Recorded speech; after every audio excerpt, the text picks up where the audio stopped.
Malam itu, hujan gerimis membasahi jalan setapak yang mengarah ke sebuah kampung terpencil di pedalaman Jawa.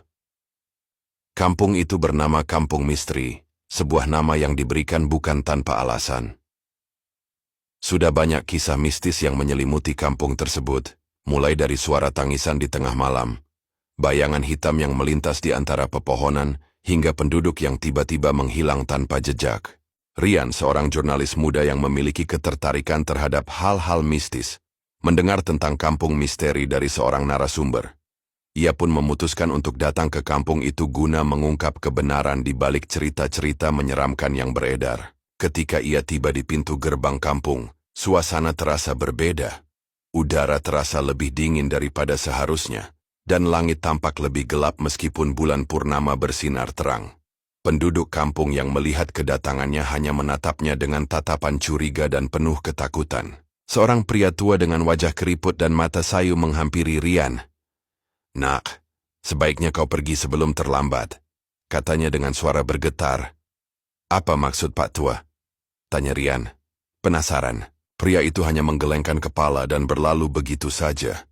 Rian merasa semakin tertarik untuk mencari tahu misteri yang ada di kampung ini. Rian menginap di rumah seorang warga bernama Pak Karta, yang bersedia menerimanya meskipun dengan syarat ia tidak keluar rumah setelah matahari terbenam. Malam pertama di kampung misteri terasa begitu mencekam. Sekitar pukul 2 dini hari, Rian terbangun karena suara tangisan perempuan. Ia mencoba mengabaikannya, tetapi suara itu semakin lama semakin dekat. Dengan hati-hati Rian mengintip melalui celah jendela. Ia melihat seorang perempuan berambut panjang, mengenakan kebaya putih, berdiri di tengah jalan desa dengan kepala tertunduk. Rian menelan ludah, berusaha meyakinkan dirinya bahwa itu hanya ilusi. Namun tiba-tiba perempuan itu mendongak. Wajahnya sangat pucat, dengan mata hitam pekat yang menatap langsung ke arah Rian. Seketika, lampu di rumah Pak Karta berkedip-kedip sebelum akhirnya padam. Rian mundur ke belakang, meraba-raba dinding mencari saklar lampu. Tetapi saat lampu menyala kembali, perempuan itu sudah menghilang. Pagi harinya, Rian menceritakan apa yang ia alami kepada Pak Karta. Awalnya, pria tua itu enggan berbicara, tetapi akhirnya ia menceritakan kisah yang telah lama dikubur. Puluhan tahun yang lalu, kampung ini mengalami tragedi mengerikan. Seorang gadis bernama Sari dituduh sebagai dukun santet setelah beberapa warga kampung meninggal secara misterius. Tanpa bukti yang jelas, warga membakarnya hidup-hidup di tengah alun-alun desa. Sejak saat itu, kejadian aneh mulai terjadi. Warga sering melihat sosok perempuan dengan kebaya putih berkeliaran di malam hari, dan mereka yang melihatnya akan mengalami nasib buruk. Semenjak kejadian itu, banyak orang hilang atau mati mendadak. "Kami tidak tahu bagaimana menghentikan kutukan ini," ujar Pak Karta dengan wajah penuh ketakutan. Rian bertekad untuk mengungkap kebenaran dan mencari cara untuk menghentikan kutukan Sari. Ia menggali lebih dalam tentang kejadian masa lalu dan menemukan bahwa Sari sebenarnya tidak bersalah. Dengan bantuan seorang dukun bernama Mbah Surya, Rian melakukan ritual untuk meminta maaf dan membebaskan arwah Sari dari dendamnya. Angin bertiup kencang saat Mbah Surya mulai melantunkan mantra dalam bahasa Jawa kuno. Lilin-lilin di sekeliling lingkaran ritual bergetar, api mereka berkedip-kedip seolah hendak padam. Rian berdiri di belakangnya, menatap tegang ke dalam kegelapan, menunggu sesuatu terjadi. Tiba-tiba suara tangisan kembali terdengar, kali ini lebih nyaring dan menyayat hati. Kabut semakin tebal, menyelimuti area ritual. Sosok Sari muncul perlahan dari bayangan pohon. Kebayanya yang putih tampak melayang tertiup angin. Matanya yang hitam pekat menatap penuh amarah. "Kalian tidak bisa mengusirku begitu saja. Kalian harus merasakan penderitaanku." Suara Sari terdengar bergema di seluruh kampung. Mbah Surya tetap teguh, menambahkan segenggam kemenyan ke dalam api.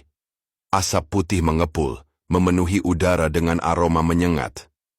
Namun tiba-tiba api di tengah lingkaran ritual padam dengan sendirinya, dan Rian merasakan sesuatu yang dingin merayap di tengkuknya. Pak Karta yang berdiri di kejauhan berteriak, "Dia terlalu kuat, dia belum mau pergi." Seketika, dari balik pepohonan, terdengar suara langkah kaki, banyak sekali. Rian menoleh dan melihat puluhan bayangan hitam muncul dari dalam hutan, bergerak mendekati mereka dengan gerakan aneh dan kaku. "Mbah, apa itu?" Suara Rian bergetar. Mbah Surya menatap dengan wajah pucat. "Itu, mereka yang telah diambil oleh Sari. arwah penasaran yang terjebak di kampung ini. Mbah Surya segera mengubah rencana. Jika kita tidak bisa mengusirnya, kita harus memahami apa yang sebenarnya dia inginkan. Rian mencoba berbicara dengan Sari. Apa yang membuatmu marah? Apa yang sebenarnya terjadi padamu? Sari menatapnya dengan penuh kebencian. Aku dibunuh karena keserakahan mereka. Aku tidak pernah melakukan santet. Itu semua fitnah karena mereka ingin mengambil tanah keluargaku. Rian terkejut. Siapa yang melakukannya? Sari mengangkat tangannya, menunjuk ke arah seseorang di kerumunan. Rian menoleh dan melihat Pak Karta mundur dengan wajah penuh ketakutan. Tidak. Itu sudah lama berlalu. Aku hanya... Pak Karta menangis memohon ampun kepada arwah Sari. Rian menyadari bahwa satu-satunya cara untuk menenangkan Sari adalah dengan mengungkap kebenaran dan memberikan keadilan bagi jiwanya. Mbah Surya segera memimpin ritual terakhir. Ia meminta Pak Karta mengakui kesalahannya dengan lantang, agar arwah Sari bisa mendengar. Dengan suara bergetar, Pak Karta mengaku bahwa dulu mereka menuduh Sari karena tekanan kepala desa yang ingin mengambil tanah keluarganya. Sari menatapnya lama, amarah di matanya perlahan memudar. Jika keadilan tidak bisa kudapat saat hidup, biarlah kebenaran terungkap sekarang, katanya lirih. Kabut mulai menipis. Bayangan-bayangan hitam yang mengelilingi kampung perlahan menghilang. Angin berembus lembut, membawa keheningan yang menenangkan.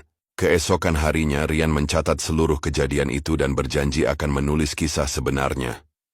Pak Karta dan penduduk kampung mengadakan selamatan untuk mendoakan Sari, berharap arwahnya benar-benar tenang. Sebelum pergi, Rian berdiri di tepi desa, menatap ke arah hutan yang sebelumnya dipenuhi kabut. Sejenak, ia merasa ada sosok perempuan tersenyum di kejauhan sebelum akhirnya menghilang. Kampung misteri kini tak lagi dihantui. Namun, kisah Sari akan selalu menjadi pengingat bahwa kebenaran tak boleh dikubur oleh ketakutan.